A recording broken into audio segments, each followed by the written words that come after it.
महाराष्ट्र लेकर उत्तर प्रदेश तक हिला देने वाली वो घटना जिसमें एक पत्नी ने अपने ही पति के अपने प्रेमी के साथ मिल करके हत्या करके अपने ही बेडरूम में दफना कर उसी के ऊपर सोती रही। ये घटना कई दिनों से चर्चा में चल रहा है। आपने देखा किस तरह से जो आरोपी पत्नी थी और उसका प्रेमी मोनू था, वो दोनों गिरफ्तार हो चुके हैं। पुलिस ने उन्हें गिरफ्तार करके कोर्ट में फेंक दिया है। एकदम लेटेस्ट अपडेट मैं आपके लिए लेकर के आया हूँ।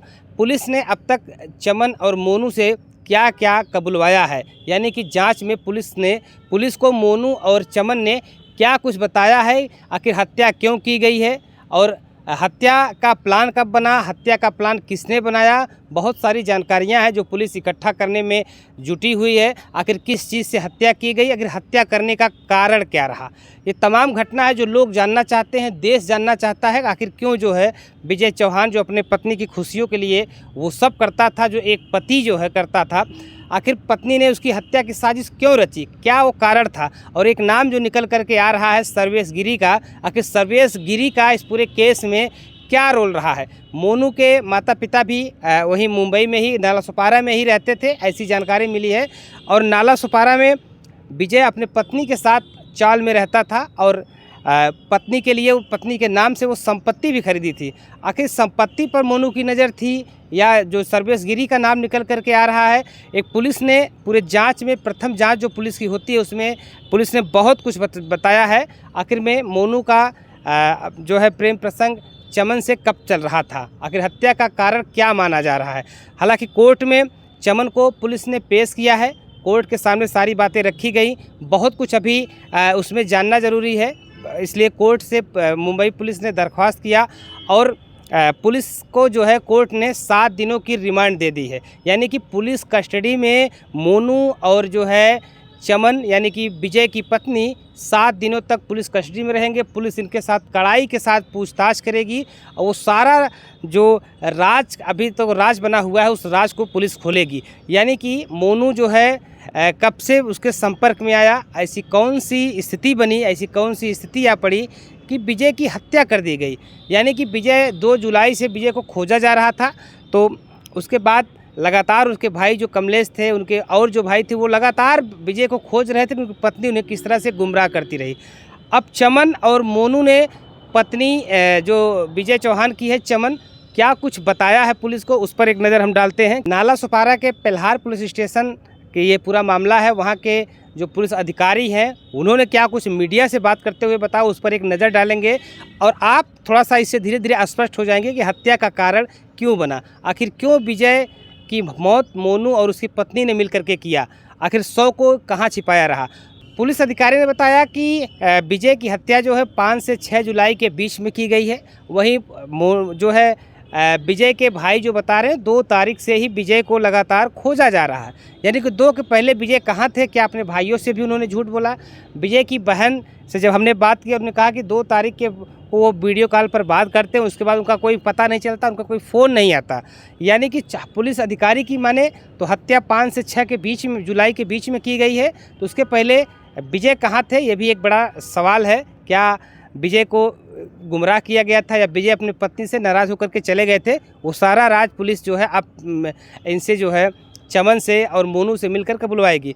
हत्या चमन और मोनू ने मिलकर के की है। हालांकि इसमें कुछ और लोगों का शामिल होने का शक है, पुलिस इस पर भी जांच करेगी। लेकिन अब बड़ा सवाल ये है कि जब पुलिस को इसकी जानकारी होती है कि विजय नाम का एक युवक गायब है और उसे को खोजा जा रहा है, और जब पुलिस को ये पता चलता है कि उनके जो भाई हैं पुलिस स्टेशन में सूचना देते हैं कि उनके कमरे से गंध आ रही है, तो पुलिस वहाँ पहुँचती है और उन्हें जो है गड्ढे से खोद करके निकालती है। उसकी तस्वीर भी हम आपको दिखा रहे हैं। वहाँ पे टाइल्स तोड़ करके जब निकाला जाता है तो विजय का ही शव वहाँ से निकलता है।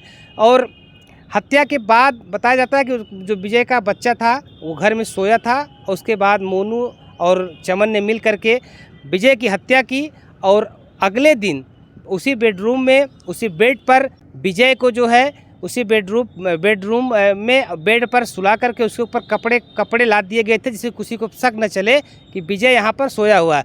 यानी कि रात में हत्या होती है और पूरा दिन शव जो है उसी बेड पर रख करके उसके ऊपर कपड़े लाद दिए जाते हैं।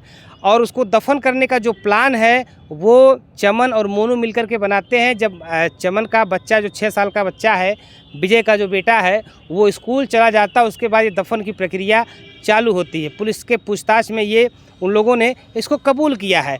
हालांकि अभी किस तरह से मारा गया था, कौन से हथियार का इस्तेमाल किया गया था, अब इसका पुलिस जांच पड़ताल कर रही है, पता लगाने का पूरा प्रयास कर रही है। अभी इस पता नहीं हो पाया है, लेकिन पुलिस ने इस पूरे घटनाक्रम में एक नया जो मोड़ जो ला करके खड़ा किया है वो ये रहा है कि सर्वेश गिरी, जो एक व्यक्ति का नाम लगातार आ रहा है, बताया जा रहा है कि एटीएम कोड बदलने में सर्वेश गिरी का हाथ था। सर्वेश गिरी को सब कुछ पता था, यानी कि पुलिस को एक शक है कि इस तरह से कुछ और लोग इसमें शामिल हो सकते हैं कि जो विजय की हत्या में शव को छिपाना, हत्या करना, और प्लानिंग कब से बन रही थी ये भी पता करना अभी पुलिस का काम है। पुलिस इस पर पता कर रही है। वहीं अगर माने पुलिस को जब ये सवाल किया गया कि आखिर हत्या का कारण क्या है, क्या पुलिस मान रही है, तो पुलिस का साफ तौर से ये कहना था कि विजय और उसके पत्नी के बीच झगड़े होते रहते थे, और मोनू को लेकर के, मोनू के परिवार, मोनू उर्फ अरविंद शर्मा उसका नाम है, उसके परिवार से लेकर के भी दोनों के बीच अनबन काफ़ी दिनों से चल रही थी। काफ़ी दिनों से इन दोनों के बीच कहा-सुनी झगड़े होते रहे थे। उस झगड़ा भी एक कारण माना जा रहा है कि हो सकता है मोनू और चमन ने मिल करके ये प्लान किया हो कि विजय को ही रास्ते से हटा देते हैं, क्योंकि जो मोनू के पिता का बयान आया था उसमें यह कहा जा रहा था कि मोनू को चमन जो है कई सालों से परेशान कर रही थी, उसके ऊपर दबाव बना रही थी। तो झगड़ा दोनों में होता था, और झगड़े का कारण ही माना जा रहा है कि हो सकता है झगड़े का कारण विजय की हत्या का कारण बन गया हो। फिलहाल विजय मोनू से बातचीत करते हुए उस कमरे में देखा था, उसके बाद उसकी पत्नी से कुछ मारपीट भी हुई थी, अपनी पत्नी को टॉर्चर भी किया था।